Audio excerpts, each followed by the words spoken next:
एक मजबूत राष्ट्र का निर्माण तभी हो सकता है जब उसका हर नागरिक स्वस्थ हो। ये तो मानेंगे आप।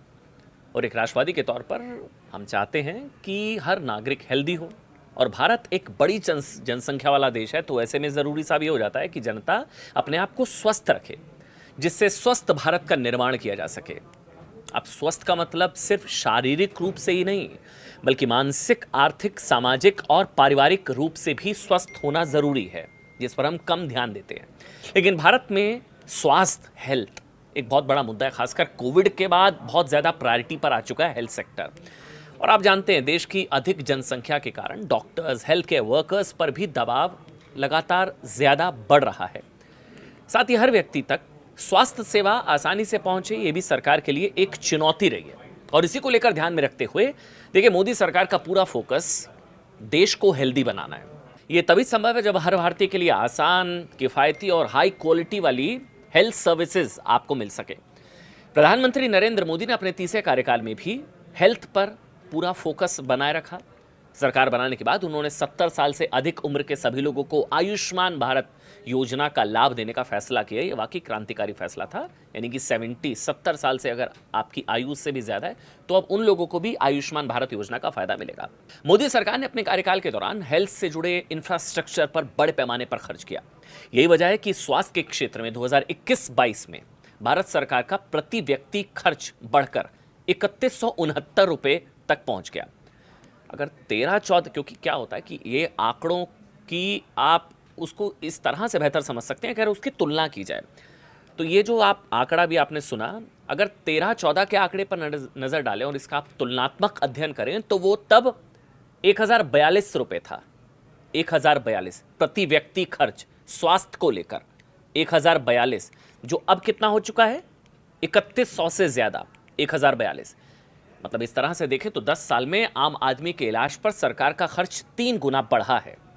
प्रति व्यक्ति के हिसाब से देखें तो केंद्र सरकार ने 2014-15 में 1108 रुपए खर्च किए थे, जो साल दर साल बढ़ते हुए साल 2020-21 में 3100 से ज्यादा पहुंच चुके हैं। अब देखिए, भारत में व्यक्ति सरकारी सेवाओं से इलाज कराता है और प्राइवेट के महंगे खर्च भी उठाता है। इसे कम करने के लिए भी मोदी सरकार ने बड़ी पहल की है। ये आप इन आंकड़ों से हम आपको समझाने की कोशिश करते हैं। नेशनल हेल्थ अकाउंट्स की रिपोर्ट के मुताबिक 2018-19 में हेल्थ पर कुल जितना खर्च हुआ ना, उसमें से 48% से ज़्यादा खर्च लोगों ने अपनी जेब से किया।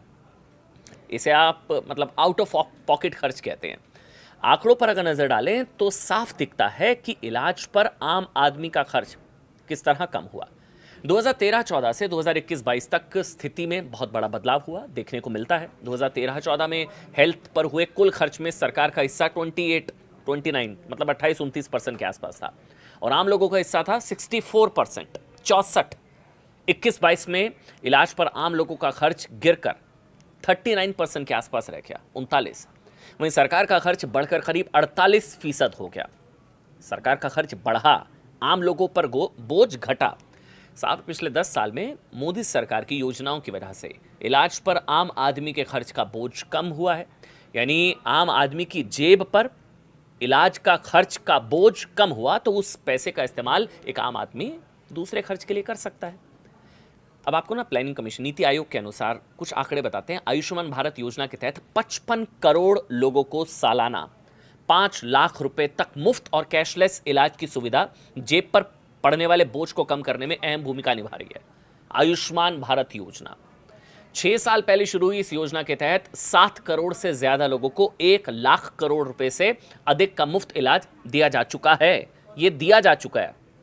एक वक्त था मतलब कि किसी गरीब के घर में कोई बीमार हो जाए तो उसका मतलब उसकी सारी जमा पूंजी साहब इलाज में खर्च हो जाती थी। ये हमने देखा है दौर। आयुष्मान भारत योजना ने कम से कम इस फिक्र से, इस चिंता से लोगों को बाहर निकाला, इस स्थिति को बदला है। एक गरीब 1 साल में 5 लाख रुपए तक का सरकारी इलाज, मतलब सरकारी खर्च पर इलाज करा पा रहा है। मोदी कैबिनेट ने आयुष्मान भारत प्रधानमंत्री जन आरोग्य योजना का विस्तार करते हुए अब 70 साल या उससे ज्यादा उम्र के सभी बुजुर्गों को 5 लाख रुपए का हेल्थ कवर को मंजूरी दे दी। देखिए, इसलिए जरूरी है कि आप इन योजनाओं के बारे में जानें, उसका फायदा उठाएं। आपके हित की योजना है, क्योंकि अपने आप को स्वस्थ रखना भी सबकी जिम्मेदारी बनती है। सरकारी या प्राइवेट कई ऐसी एजेंसीज हैं जिसमें अगर कोई वैकेंसी भरी जाती है तो पहले हेल्थ या फिटनेस का टेस्ट होता है ना, जिसमें सेलेक्ट होना बहुत ज़रूरी होता है। सरकार की हर योजना स्वास्थ्य से कनेक्टेड है, इसलिए प्रधानमंत्री नरेंद्र मोदी भी चाहते हैं कि जनता पूरी तरह से निरोग रहें। इसलिए योजनाओं को समझें और अपने आप को स्वस्थ रहें।